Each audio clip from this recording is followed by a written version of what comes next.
Let's make some super easy and tastiest potato fry at home.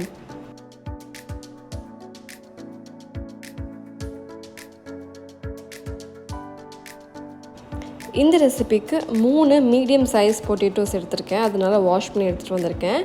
இப்போ இதை 1 by 1 நீட்டாக feel பண்ணிக்க போகிறோம். பீல் பண்ணிவிட்டு ஸ்மால் டு மீடியம் சைஸ் அளவுக்கு க்யூப்ஸாக நான் வந்து கட் பண்ணிக்க போகிறேன். இன்கேஸ் உங்களுக்கு வந்து பெருசாகவே உங்களுக்கு பிடிக்கும்னா you can cut it as how you wish. எனக்கு வந்து medium size, like not too small not too big, அந்த மாதிரி ஒரு அளவுக்கு வந்து ஃபைனாக சாப் பண்ணிக்க போகிறேன். சாப் பண்ணி தண்ணி எடுத்து வச்சுக்கோங்க. இப்போ வந்து பேனில் வாட்டர் ஆட் பண்ணிக்கோங்க. இதில் தான் நம்ம வந்து பொட்டேட்டோஸை வந்து பாயில் பண்ணிக்க போகிறோம் டு குக் இட். ஸோ இப்போ வாட்டர் ஆட் பண்ணிவிட்டு ஒரு 2 to 3 cups of water add பண்ணிவிட்டு கொஞ்சமாக சால்ட் ஆட் பண்ணிக்கோங்க. சால்ட் ஆட் பண்ணிவிட்டு கட் பண்ணி வச்சுருக்க பொட்டேட்டோஸை போட்டுட்டு நல்லா குக் பண்ணிக்கோங்க. ஒரு 10 minutes வரைக்கும் அப் டு 80% குக் ஆகிற வரைக்கும் நல்லா குக் பண்ணிக்கோங்க.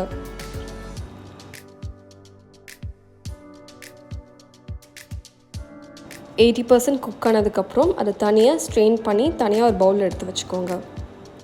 இப்போது பொட்டேட்டோ ஃப்ரை எப்படி செய்யறதுன்னு பார்க்கலாம். இப்போ வந்து 3 பாயில்டு பொட்டேட்டோவை கட் பண்ணி சாப் பண்ணி வச்சுருக்கேன்.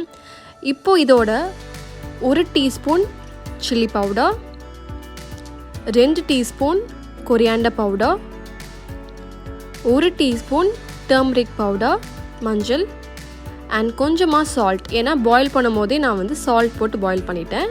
And pinch of garam masala போட்டு நல்லா மிக்ஸ் பண்ணிக்கோங்க. மிக்ஸ் பண்ணிவிட்டு கடைசியாக 1/2 டீஸ்பூன் ஜிஞ்சர் கார்லிக் பேஸ்ட் போட்டு அதையும் நல்லா மிக்ஸ் பண்ணிக்கோங்க. இந்த மிக்சரை வந்து ஒரு 2 to 3 hours மேரினேட் பண்ணிவிட்டு ரூம் டெம்பரேச்சரில் மேரினேட் பண்ணிவிட்டு அதுக்கப்புறம் நீங்கள் ஃப்ரை பண்ணிங்கன்னா it's going to taste really good. So இப்போ வந்து மேரினேட் பண்ணி தனியாக எடுத்து வச்சுக்கோங்க. இப்போ ஃப்ரை பண்ணுறதுக்கு பேன் எடுத்துக்கோங்க. பேனில் வந்து லோ ஃப்ளேமில் வச்சுட்டு ஆயில் ஆட் பண்ணிக்கோங்க. பிகாஸ் நம்ம ஆல்ரெடி குக் பண்ணிட்டனால டீப் ஃப்ரை பண்ண தேவையில்லை. ஷாலோ ஃப்ரை பண்ணாலே உங்களுக்கு அந்த டேஸ்ட் கிடைக்கும். இப்போ வந்து கொஞ்சமாக கியூமின், 1/2 டீஸ்பூன் ஆஃப் கியூமின், கொஞ்சமாக கறி லீவ்ஸ் அண்ட் ஒரே ஒரு சில்லி ஆட் பண்ணிவிட்டு நல்லா மிக்ஸ் பண்ணிக்கோங்க. எல்லாமே லோ ஃப்ளேம்லேயே வச்சுக்கோங்க. இப்போ வந்து மேரினேட் பண்ணி வச்சுருக்க பொட்டேட்டோவை 1 by 1 போட்டுக்கோங்க.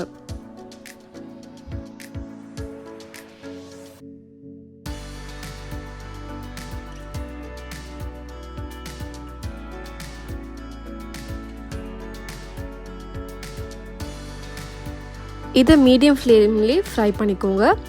அப்பப்போ மிக்ஸ் பண்ணி விட்டுக்கோங்க. அண்ட் இதோட நீங்கள் வந்து சாம்பார் ரைஸ்க்கு சர்வ் பண்ணிங்கன்னா ரொம்ப நல்லாயிருக்கும். And it's going to taste really nice.